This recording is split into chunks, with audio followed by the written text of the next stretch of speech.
He says, people often say that this or that person has not found himself. But the self is not something one finds. It is something one creates. That's right, folks. You create it here, and you create it now, and you create it through what you call your experience in this life. It's not given to you by a God. It's not given to you by some magical act, and it doesn't come into you, in with you when you're born. You have a spark of life that's given to you by the matrix, nature. But the soul, that thing that is really equivalent, that soul is religious, isn't it? It's a religious term. In psychological terms, it's nothing more than the self. Well, that is your creation. But you don't want to hear that. People don't want to hear that. So they're waiting for the Pope to do it. They're waiting for the religious leaders to do it, the teachers to do it. This is what I mean when I say about the absence of being. This is where the responsibility is. This is where the power is. And this is also where the secrets of disempowerment are. But Thomas Saz wasn't the first one to say it. It's there in all the scriptures, from the Gnostic apocryphal works to the official text of the Bible. In Corinthians it says, you are the temple of God, for the temple of God is holy, which temple you are. Christ's own words, they say in John, is, the works I do, you can do, and greater. Implying what? In the Gospel of Thomas he says, when you know yourselves, then you will be known. And you will know that you are the sons of the living Father. But if you do not know yourselves, then you are in poverty, and you are poverty. There it is. And so don't look at the world in the state of decay and be pointing to some elusive Illuminati. They're just more toxic versions of what these teachers are talking about. Origen, the church father, said, you yourself are even another little world, and have within you the sun and the moon and also the stars. It's been said in 100 different ways, 1,000 different ways, right across the globe. The great author Marcel Proust said it this way, we don't receive wisdom. We must discover it for ourselves after a journey that no one can take for us or spare us.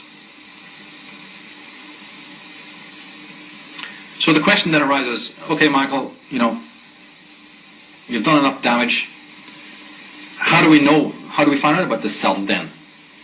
Well, that's where the trick comes. That's where we really need to sit down and discuss this, because actually to come upon the self is not remotely connected to any kind of learning that we've ever been taught.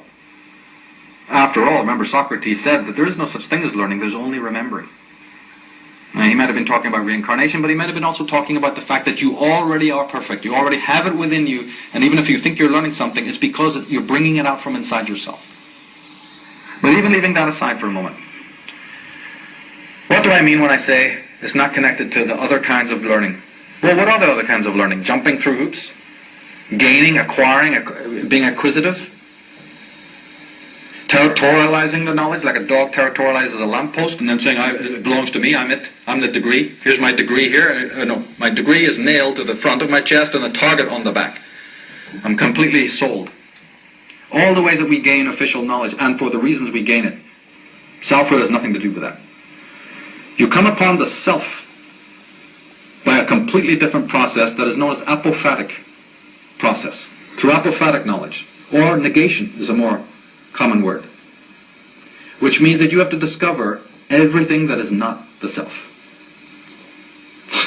Now you have to become that detective, that Sherlock Holmes. You have to become completely critical and profoundly negative. Oh, don't say that, Michael. That's a terrible word to use. Because we're under psychic dictatorship, and many words have been misunderstood. Many words have been misrepresented to us. In the true spiritual path, it is letting go. It is deconstruction that is the power, that is the jet fuel. Not acquiring and having and wanting and owning like you do in the world.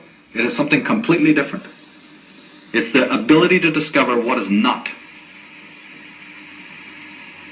Nobody said it better than Krishnamurti. He said, until the false is seen as the false, truth is not. Because truth isn't going to come to you. It's not going to come to the toxic person. See, you don't own it. It comes to you when it damn well feels like it. When you're pure and unsodden enough. And even then, I'm not even giving any guarantees here. Even after you've done this deconstructive work, it may remain elusive. But it's never going to come until you do that work. That's the preparatory work, and every shaman of credibility knows that. And anybody else who tells you different, they don't know what they're talking about. They're not part of the truth. So Arthur Conan Doyle said it this way: once you have eliminated the impossible, whatever remains, no matter how improbable, must be the truth. So again, negation. Essentially, we can do it, by the way. There's a part of our mind quite adapted to this. Once we get rolling with it, it's very easy to do. Some people have a head start, the Virgos. You didn't hear that. Some people have a head start, and others take a little bit more time. Ultimately, I've expressed it in other ways, this deconstructive model or whatever, and I have often referred to it as an anarchy of the mind. You know, we've been trying to talk here about enslavement and freedom, right? Well, what is the greater freedom than attitudinal freedom? Do you know that some of the freest men have been locked up in dungeons for as long as 18 years and more? Read Byron's Prisoner of Chillon.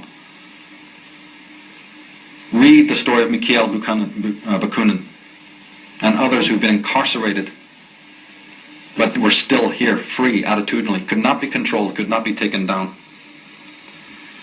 Now, this deconstructive process cannot happen until you have fallen deeply in love with the word no. Like I said, you have to become profoundly negative, in the true meaning of that word. Profoundly critical, profoundly judgmental. Then what awakens within you is the spirit of rebellion. It's there, it's in us. And in fact, we're in the countdown now, a so-called age of awakening. That is very much about the reawakening of this so-called spirit of contradiction or spirit of rebellion. In fact, if you don't have it, I can't say too much about what the future might hold.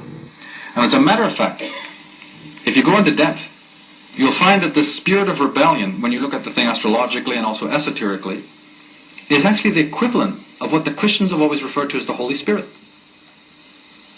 That the self, the spirit of rebellion, and the Holy Spirit are identical, by the way.